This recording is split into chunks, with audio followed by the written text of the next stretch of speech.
The funeral of Benedict XVI is being seen as a watershed moment for the Roman Catholic Church and more than 1 billion worshippers worldwide. The former pope, who was the first in 600 years to resign, died last month, aged 95. Criticism and controversy marred his papacy, including child sex abuse scandals in many countries. So, what will be the legacy of Benedict?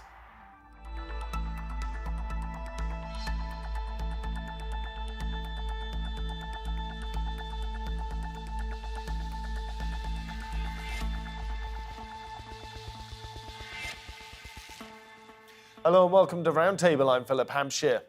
His opponents called him God's Rottweiler during a lifetime preaching conservative Catholicism. He was born in Germany. Joseph Ratzinger was considered one of the greatest theologians of the 20th century.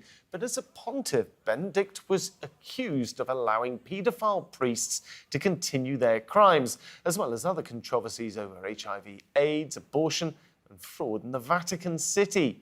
Then came his bombshell resignation 10 years ago, which saw his successor named as Pope Francis. So let's meet our guests from Washington, D.C. We have Thomas Reese. He's a Catholic Jesuit priest. Meanwhile, here in London, we have Christopher Lamb, who's Rome correspondent for the Catholic publication The Tablet. And joining me in the studio is Brenden Thompson, who's the chief executive of Catholic Voices. That's a group which represents the church in the media. So first of all, if I can start off with you, Brenden. Pope Benedict. Now, for a lot of people who maybe don't know the Catholic world or haven't been following the news so closely over the last few years, they might look at Pope Benedict and think of him as a stopgap, somebody who came in between Pope John Paul II and where we are right now. So what would you say is the legacy of Pope Benedict? Be ashamed to see Pope Benedict as a stopgap. He was born Joseph Aloysius Ratzinger in 1927, and throughout his long life, in 1926, the Queen was born, and in England, we're thinking about the death of the Queen. And it's been remarked that her legacy was one of dutiful, faithful Christian service her whole long life. And I think we should see Benedict's life in much the same way, involved in some of the kind of preeminent theological debates. Somebody who was a vast intellectual. Somebody said he had the intelligence of 12 professors, but was as pious as a child receiving their first Holy Communion. So somebody who, travelled in his, relatively speaking, short pontificate, so, 7 or 8 years, travelled across the world. The only continent he didn't visit was Antarctica. He may not be remembered as a great manager or media personality, but as one of the great theologians, teachers, writers of not only the Catholic world in the last century, but I would say the world in general. Thomas, if I can cross to you in Washington, D.C., I am assuming you would concur with that. Yeah, I think Brenden is quite correct. Pope Benedict saw himself as a teacher. After all, he was a German professor before he became a bishop. He wrote many books, and I think his writings will constitute a great deal of his legacy. At the same time, as a German professor, if someone disagreed with him, he would flunk them. If they gave the wrong answer on an exam, he would flunk them.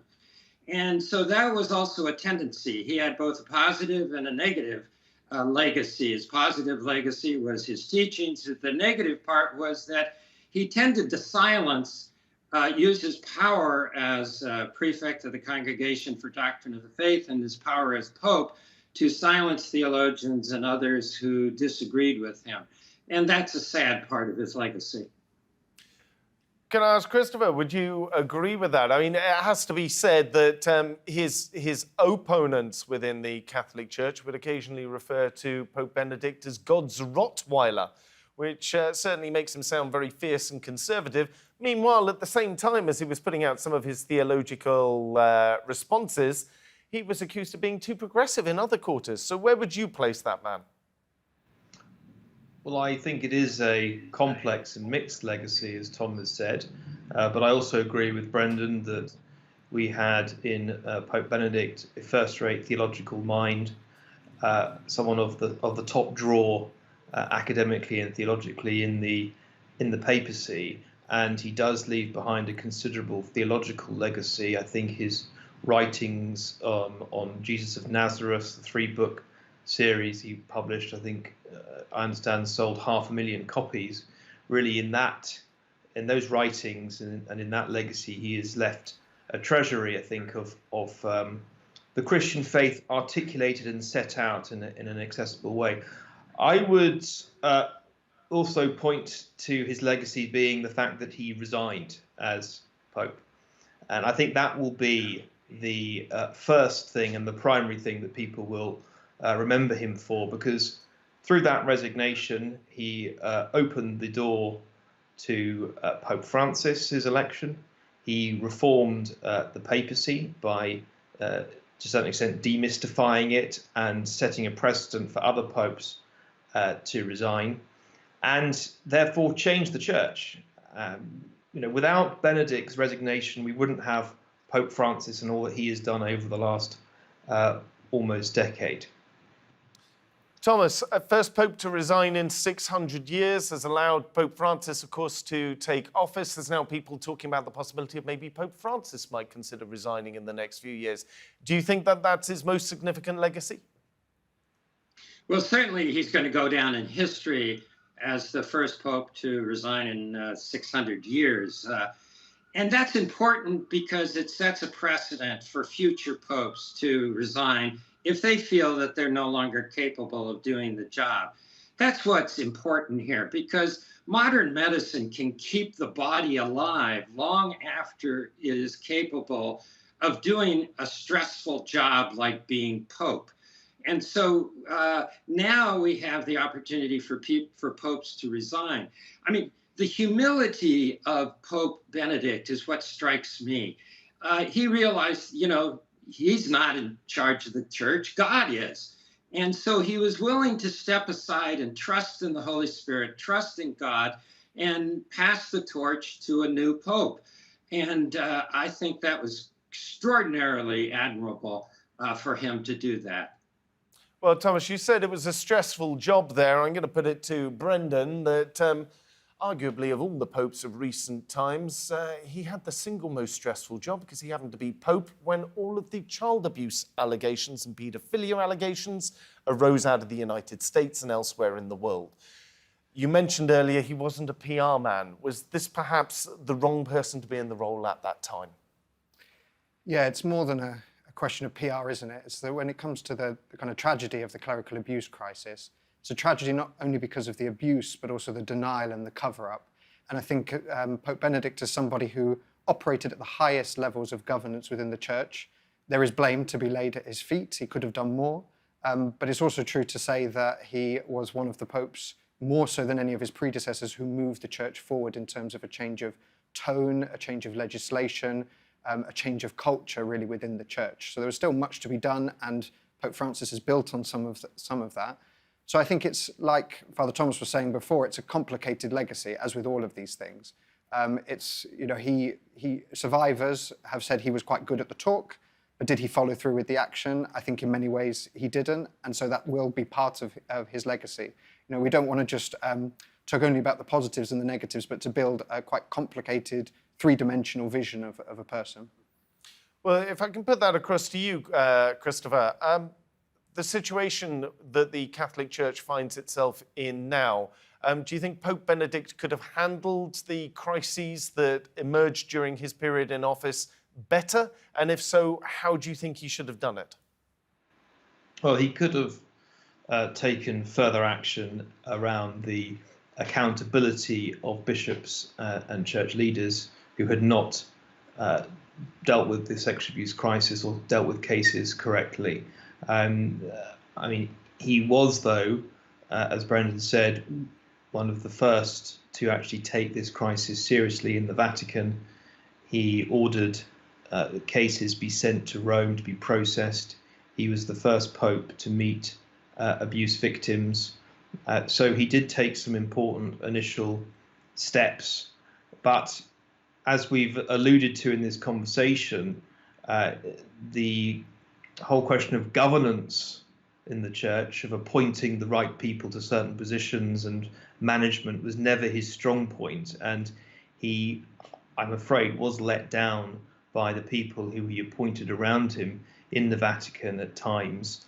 And he just wasn't able to effect what I would call the structural changes or the institutional changes that were necessary and that are necessary still to tackle the underlying causes of the abuse crisis. It's not just that abuse has taken place, it's the fact that it has not been handled correctly, and that there are cultural and structural changes that need to take place. So I think whilst he was clearly horrified by the phenomenon of abuse, and it shook him to its core, he wasn't able to effect those, I think, structural changes that were necessary. Well, in fact, to be fair to him, he was also the Pope who apologised for the situation. In a letter to Catholics that was written in March 2010, he said, and I quote, "To the victims of abuse and their families, you have suffered grievously, and I am truly sorry. I know that nothing can undo the wrong you have endured. Your trust has been betrayed, and your dignity has been violated." Brenden must have taken a lot of chutzpah on his part and a lot of soul searching for him to come forward and to apologise. I think, as already has been indicated, I think it's to do with his humility. So even when he was head of the Congregation for the Doctrine of Faith, the Vatican's watchdog, under John Paul II, in the year 2000, there was this kind of litany of apologies. So it was apologies for, the Inquisition, apologies for the Crusades, in all of those things, so this kind of tone of, it's untriumphalistic. It's not about the church's honour and its reputation, but moving to that kind of tone of apology. And when John Paul II was dying, Pope Benedict, Joseph Ratzinger as he was, led a prayer service at the Colosseum, of Good Friday, and spoke there in quite candid language, in a way that surprised people, about the wolves in sheep's clothing and how despicable these crimes were. So I think, certainly in terms of language and tone, that was one of the things that he'll be remembered for, moving the church forward on this issue. For the average person in the street, if they were asked about the leanings of the various popes that we've had, they would almost certainly place Pope Benedict as being one of the more conservative, one of the stricter, more doctrinal popes that there have been. But as I've mentioned already, he was accused by some of his detractors of being too lenient. So in what areas was he lenient versus in what areas was he conservative? So it's looking at the life of Joseph Ratzinger, then Pope Benedict. So it was around the Second Vatican Council, which took place in the 1960s, and he was seen there on the side of the theological progressives. So it was an idea of how does the church engage with the modern world? How do we, crack open a window to let the air in, as it was said? And he was seen at that time to be progressive and involved as a very, very young theological expert, age 35, contributing to some of the main documents and debates. He was seen as somebody who wanted to push the church forward. It seems that he was very affected in the 1960s by the kind of student protests taking place in Germany and across Europe. And it was said that really affected his mind and approach, and he was never really the same after. So very affected when he was a theology professor in Bonn at the time. And so therefore, it's kind of, he's a victim of the roles that he was taken. So it's the kind of chief, if you're the chief watchdog, you become the Rottweiler, you become the enforcer. So I think a little bit it had to do with, as Father Thomas was saying, his own personality as an academic. He didn't shy away from controversies. But there was also, in a sense, when people met him, they were surprised, because you had the image of German Rottweiler, but there was also this kind of charm, this disarming charm, and this sense of a German shepherd that was able to come out more when he was Pope. He wasn't so encumbered by the role of having to be, the enforcer. Well, let's have a look at some of the things that he did have to talk about. During his brief period in office, he really didn't shy away from controversy, leapt straight into the abortion issue, which obviously is an extremely contentious topic. Here we have a speech that he gave for World Youth Day in Sydney, July 17th, 2008, where he said, and I quote, "How can it be that the most wondrous and sacred human space, the womb, has become a place of unutterable violence through abortion?" Thomas, if I can pass that across to you. Over in the United States, abortion is still very much a live wire issue, coming immediately after the previous scandal, which had already sort of hit the public relations of the church a great deal. Was that an unwise area for him to move into, or do you think it was the right time to do it? Well, I think it's consistent with his position as a teacher. He was very good at articulating the traditional teachings of the church, whether it came to the sacraments or whether it was about morality or sexual ethics, gender issues. He was always very traditional in his teachings on that. But we forget how liberal he was on social justice issues. He was very concerned about the poor. He wrote an encyclical called Charity, in which the whole second half of it is about the work of charity that is essential to the life of the church. He was also a very strong peace advocate. Remember, he opposed both Iraqi wars at the time that Britain and the United States were gung-ho on invading Iraq. And he proved to be correct, that it was a stupid mistake on the part of both Britain and the United States to go into those wars. And then finally, remember, he was a leader on the environmental movement. He was called the Green Pope. He was the one who first installed solar panels on the roofs of the Vatican. So, when we say he was a conservative pope, we're talking about internal church issues of church structure, church organization, church doctrine, and of course, gender issues. But when it came to social justice, when it came to the economy, when it came to the environment, he was to the left of most politicians in the United States and Europe. Well, if I can pass that over to you, Chris, do you think that it is slightly unfair that Pope Benedict isn't held up more for his anti-war stance, which certainly, if we look back on things with the benefit of hindsight, he seems to have picked that one right? Yeah, I think that it's a factor and an element of his legacy that is often overlooked. I don't think it will be what he's primarily remembered for, because that is not often what was communicated, and it tended to be the more restrictive elements of his theology that people would talk about.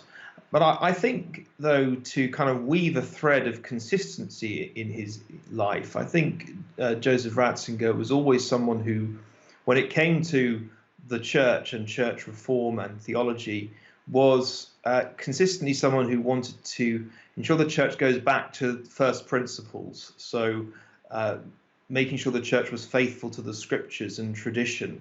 And that is a lot of what his theology is about, and I think consistently about. So although he was seen as a more progressive figure during the Second Vatican Council and then moved to a more conservative one, I think he would have argued that he remained consistent, but it was the world around him that changed. So I think we should bear that in mind, that it was a consistent attempt by him in his theology and in his work in the church to ensure that the church was being faithful to first principles of Christianity.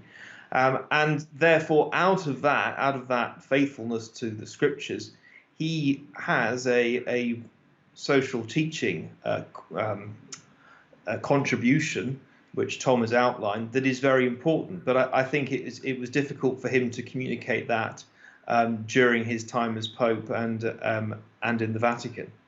Well, let's talk about his social leaning just a little bit more. I've got a quote here from one of his writings in 2009, where he said, and I quote, "I would like to remind everyone, especially governments engaged in boosting the world's economic and social assets, that the primary capital to be safeguarded and valued is man, the human person in his or her integrity." Brenden, those are not words and phrases we tend to associate with conservative popes. Yeah, and to really echo what other guests have spoken about, he was radical in terms of a critique of free market capitalism, in terms of environmental movement, everything that's been said before. And I think he helped to clarify what the role of religion is in the world, through quite excellent orations. One thinks, I think personally, of when he visited the UK for a state visit in September 2010, and he gave an address in Westminster Hall, very, very unprecedented, to civic and religious leaders, in it talking that religion isn't a problem for legislators to solve, but a vital contributor to the national conversation. So it's not about religion supplanting people's consciences, but it's almost like a light, or it's meant to be a corrective. So when you hear phrases like that, searing critiques, it's meant to be a light that's helping policymakers, legislators. It's the corrective role that religion, as he saw it, was meant to play in the modern world. Within Catholic doctrine, obviously, one of the famous components of it is papal infallibility. So how much friction is there between Pope Benedict's vision for the Catholic Church and his pronouncements on it and those that are followed with Pope Francis? Yeah, papal infallibility. So when we say that the Pope is infallible, we don't mean that everything he says is without error. So, if he tells me this kind of breakfast is better than this breakfast, that's clearly a personal opinion. And there's lots of different levels. So we call it magisterium, from the Latin magister, meaning a rule. So it's meant to help. There's truths at different levels. Clearly some things, if they're very fundamental, about quite important issues to do with the scriptures or the sacraments and stuff like that, then we get to the level of what you might call infallibility. So there are very defined criteria for saying that the Pope is speaking, called ex cathedra, meaning from his chair, pronouncing that something is binding on all Catholics. So I don't think what we've learned to do as Catholics and beyond is to see a subtlety between the way we can criticize the way any pope has managed the church, that they make personal decisions. And Pope Benedict was the first to admit his shortcomings. He wrote various memoirs in which he didn't describe himself as a good manager, apologized profusely. And so that needn't be in contradiction to a very set of defined ways in which we say, for example, what you might believe about the Virgin Mary and her bodily assumption into heaven, that is de fide. It means it's binding on all Catholics. So I think it's good. You can kind of see papal infallibility, which helps to move the faith forward, but also means that we can have more debate and dialogue and discussion on lots of other areas. Thomas, nonetheless, it must be said that for the average person in the street, there does seem to have been some tension between Pope Benedict's position and the current Catholic Church position under Pope Francis. Yes, but that has nothing to do with infallibility. Pope John Paul II, John the 23rd, Pope Benedict, Pope Francis, none of them have ever made an infallible declaration. So the teachings of the church can evolve, can develop, as Cardinal Newman wrote about so clearly. And this is part of what's needed. And I think this is one of the wonderful things about Pope Francis is that he has opened up the church for more discussion, for more dialogue, for more conversation. We have those conversations with our ecumenical partners, and we learn from them. They learn from us. Being a Christian is being part of a family where you have conversations. Now, sometimes the conversations at the dinner table get a little overheated, and we need to kiss and make up. We're all trying to seek the truth. We're all trying to get closer to God. We're all trying to live out the gospel message of love, of justice, of concern for the poor and reconciliation. And I think that's what it's all about. There will be disagreements within the church. There'll be disagreements between the churches, even disagreements between popes. Okay, fine. That's not a problem as long as we're all seeking to move in this pilgrimage towards God. Chris, what do you see as being the future from here? Where does the Catholic Church go? Well, I think that Pope Francis has set out a clear agenda for reform and renewal that is ongoing, and his approach, his emphasis has been a church that is open to dialogue, focused on serving, focused on being at the margins of societies, focused on bringing the gospel to the poorest communities, focused on finding ways to evangelize and to, as he says, translate the Christian message into a way that is understandable to contemporary audiences. So I think he set out a very clear agenda, and who knows how much longer he's got left. He's 86 years old. He could step down, or he may keep going until the end. But I think that he has set out which way the church should go. To the point about the tension between Benedict and Francis, I think there's been a lot more continuity between Benedict and Francis than is often assumed, although there is clearly difference in character between popes, different in style, emphasis, and sometimes difference in decisions. I think the danger for the church, particularly in the Vatican, is this move by some to set Benedict against Francis. Now that Benedict has died, some of these forces, these anti-Francis forces, are being unleashed. And that's because while Benedict was alive, he acted as a brake on those who wanted to use him to go against Francis, because he, as Benedict, was always loyal to Francis.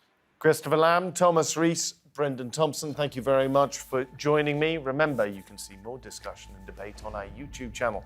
Just head over to YouTube and search for Roundtable TRT World. But for now, from me here and the entire team, goodbye, and thank you for watching.